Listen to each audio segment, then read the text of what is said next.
Chapter 15's reading for this week was about annotated bibliographies, which is a common genre of writing across the disciplines. So whether you're taking another English class or a class in your specific field that you're going to focus on, this is something that you could possibly see again, and it's pretty likely you'll see it in upper division courses that involve any sort of research element. So what annotated bibliographies do are organize your sources. And the book talked about two different types, the descriptive and the evaluative. Most annotated bibliographies that you would be asked to do would be evaluative ones. Descriptive ones are not necessarily all that helpful. And often descriptive ones are written before you read the research. So it's like you're looking for a bunch of sources and you find them, you're reading the abstracts on them, just sort of scanning them, and you write up the 1 to 2 sentence description. But you can do that if you look at the sample in the book. You could do that without even reading the source, right? The evaluative annotations, the purpose, which I have stated over here, is that you should be able to return to your annotated bibliography while you're writing your paper and pull information directly from it.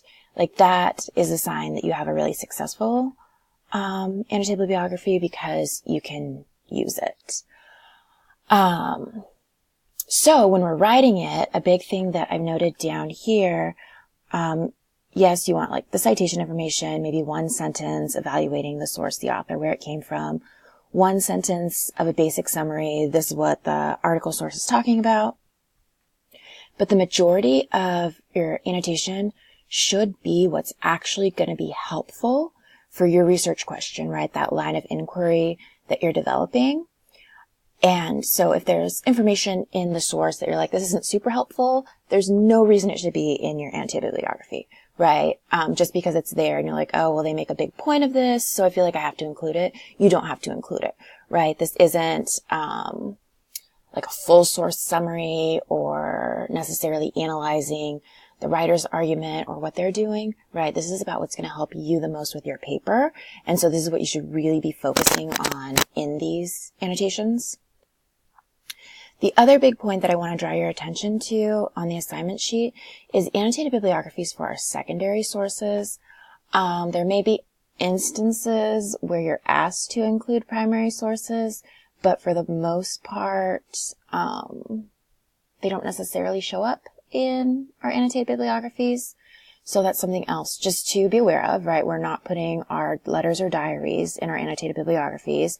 These 3 sources that we're finding are secondary sources. And again, we had that video from last week, and it's available again this week from the library, of the difference between primary and secondary sources. There's also this short video going through how to use the library databases to find those secondary sources.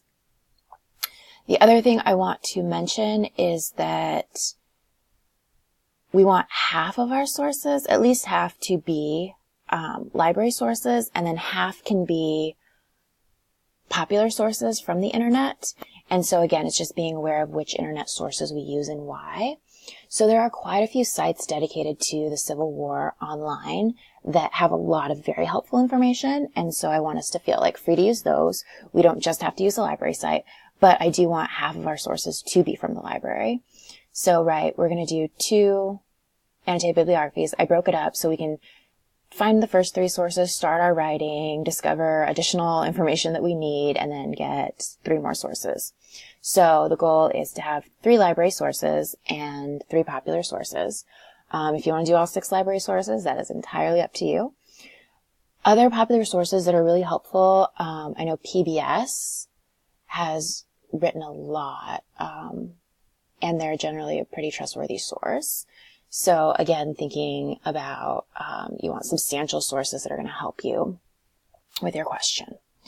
Okay, so that's the general one for this assignment. Looking at the sample annotated bibliography from the text. So this is in the third page of chapter 15, where we get this example of the student who is researching global warming. And this example follows basically exactly what's listed on our assignment sheet, right? We have the source citation. This one acknowledges where it comes from, right? Gore's slideshow. And then we get into that basic summary. We get Gore argues, which is moving more into what this person might be using in her paper.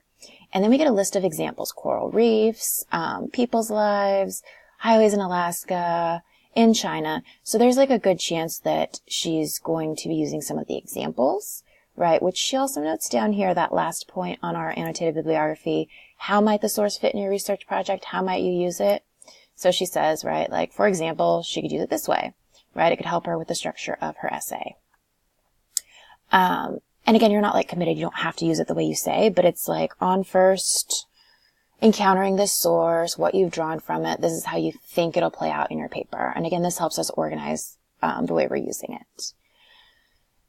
So normally, right, so like noted, they're single spaced. It's just a function of annotated bibliographies, even in MLA format, that happens. Roughly maybe 2/3 of a page each. So having 3 sources would put you at like 2 pages, maybe a little bit less than that. It's just pulling out the information that's going to be most helpful to you again. And so the second set of examples in the book, the ones that are the example of the evaluative annotations, that's what we're working towards. We are not working on the first set of descriptive ones, because again, that's not going to be as helpful for us. So just reiterating, when you find your secondary sources, you're pulling out that information. You want it to be the information that you think is going to be most useful in your paper. That doesn't mean that while you're writing, you might still have to go back to the original source, but right, like this is trying to remind us where that information is, try to anticipate as much as possible what information we're going to be using later on so that we have it here.